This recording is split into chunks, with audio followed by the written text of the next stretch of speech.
اس وقت توصیف عباسی ہمارے کورسپونڈنٹ جو کہ سپریم کورٹ کے باہر ہی موجود ہیں، آج کی سماعت پہ تمام تر نظر رکھی انہوں نے۔ توصیف، یہ فیصلہ آپ بتا رہے تھے کہ آنے والا بالآخر بڑا فیصلہ آج سپریم کورٹ آف پاکستان کا سامنے آیا ہے، پریکٹس اینڈ پروسیجر ایکٹ کو قانونی قرار دے دیا گیا ہے، مزید کیا اپڈیٹ کریں گے آپ ہمیں؟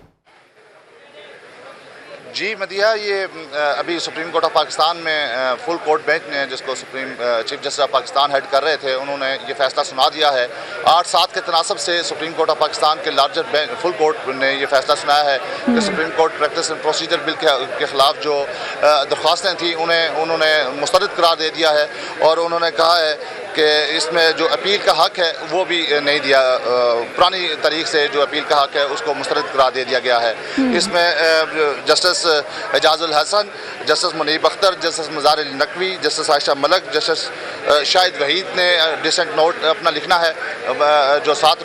ججز ہیں جنہوں نے اختلاف کیا ہے 8-7 کے تناسب میں، ان میں یہ ججز شامل ہیں جنہوں نے اپنا ڈسنٹ نوٹ لکھنا ہے، اور ابھی ابتدائی طور پہ شارٹ آرڈر سنایا گیا ہے۔ اس کی تفصیلات جو ہیں تفصیلی فیصلہ سامنے آنے کے بعد بتائی جا سکتی ہیں۔ اچھا توصیف، ایک تاریخ رقم ہوئی ہے، پہلی مرتبہ سماعتیں جو ہیں وہ لائیو نشر کی گئیں، ایک دلیل، ایک قانونی جو بھی نقطہ تھا وہ ریکارڈ کا حصہ بن گیا ہے۔ کیا تمام سماعتوں کے بعد یہ کہا جا سکتا ہے کہ قانونی طور پر 10-5 کا فیصلہ آئین کی واضح تشریح کر دی گئی ہے اس میں؟ جی، جو ماہرین قانون ہیں وہ اس سپریم کورٹ آف پاکستان کے موجودہ فیصلے کو ایک مثبت عمل قرار دے رہے ہیں اور کہہ رہے ہیں کہ سپریم کورٹ آف پاکستان نے اپنے اس فیصلے سے وہ ایک رستہ، ایک پنڈورا باکس جو کھلنا تھا، جو پارلیمنٹ اور اداروں کے درمیان لڑائی کا محاذ بن جانا تھا، اس کو جو ہے لگام دے دی ہے چیف جسٹس آف پاکستان نے اپنے اس آرڈر کے تحت۔ اب جو ہے ادارے اپنی ڈومین میں رہ کے، جیسے چیف جسٹس آف پاکستان آج بھی سارا دن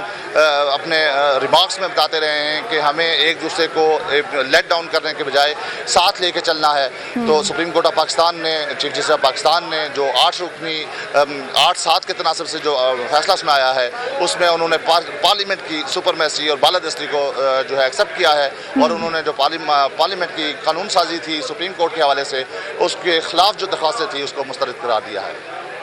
ٹھیک ہے، توصیف عباسی ہمارے ساتھ ہیں۔ توصیف، اٹارنی جنرل آف پاکستان نے بھی اپنے مضبوط دلائل میں حکومت بالخصوص پارلیمنٹ کی پوزیشن کو واضح کیا، اس پہ کیا کمنٹ کریں گے؟ اب تو یہ واضح ہو چکا ہے کہ پارلیمنٹ ہی جو ہے وہ بالادست ہے۔ جی، یہ واحد اٹارنی جنرل آف پاکستان تھے جنہوں نے اس سارے کیس کے دوران جو وفاقی حکومت اور فیڈرل گورنمنٹ کا جو موقف تھا اس کو واضح کیا۔ انہوں نے بار بار ججز نے ان کے اوپر سوالات کراس کوشچن کیے، اس کے باوجود اٹارنی جنرل آف پاکستان اپنا موقف واضح کرنے میں جو کامیاب رہے ہیں، اور ابھی اس آرڈر کے بعد یہ ثابت ہوا ہے کہ اٹارنی جنرل آف پاکستان کا جو موقف تھا وہ درست تھا، اور اٹارنی جنرل آف پاکستان نے انتہائی قلیل وقت میں، ایک ینگ وکیل ہیں، ینگ بیرسٹر ہیں، انہوں نے اپنے قلیل دورانیے میں اپنا لوہا منوایا ہے اور سپریم کورٹ آف پاکستان کے فل کورٹ کی طرف سے فیڈرل گورنمنٹ کے حق میں فیصلہ دلوایا ہے۔ ٹھیک ہے توصیف، ہم ہمارے ساتھ رہے گا، سعید بلوچ بھی ہمارے ساتھ ہیں، سعید سے بھی ڈیٹیل جانتے ہیں۔ سعید، آج کی جو سماعت تھی، جو ریمارکس دونوں جانب سے سامنے آئے اس کیس کی سماعت کے دوران، کیا اپڈیٹ کریں گے آپ ہمیں؟ دیکھیں، وفاقی حکومت کے وکیل اٹارنی جنرل کا جو موقف تھا وہ آج انہوں نے بھرپور طریقے سے فل کورٹ کے سامنے رکھا، اور ان کی جانب سے یہ کہا گیا کہ آئینی طور پر سپریم کورٹ آف پاکستان کی جو ورکنگ ہے اس کو بہتر بنانے کے لیے پارلیمنٹ قانون سازی کر سکتی ہے۔ جو قانون پریکٹس اینڈ پروسیجر بنایا گیا ہے، اس سے سپریم کورٹ کے اندرونی معاملات میں مداخلت نہیں کی گئی، بلکہ سپریم کورٹ کے اختیار کو مزید بڑھایا گیا ہے۔ اپیل کا معاملہ تھا جو کافی زیادہ زیر بحث رہا،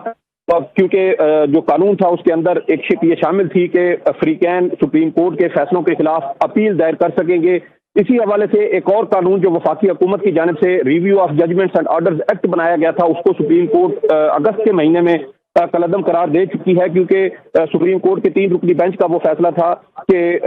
جو نظر ثانی ہے وہ آئین پاکستان میں اس کا ذکر موجود ہے، جبکہ اپیل کا حق دینے کے لیے آئینی ترمیم کرنا ہوگی۔ تو اب اس قانون کے تحت بھی اپیل کا حق دیا گیا تھا کہ 184(3) کے تحت جتنے بھی مقدمات سپریم کورٹ آف پاکستان میں دائر کیے جائیں گے، ان کا جو بھی فیصلہ آئے گا اس فیصلے کے خلاف 14 روز کے اندر اپیل دائر کی جا سکے گی۔ اس کے علاوہ جو درخواست گزار ہوں گے یا متاثرہ فریق ہوں گے وہ نیا وکیل بھی کر سکیں گے۔ تو اب اس قانون سازی کے بعد جو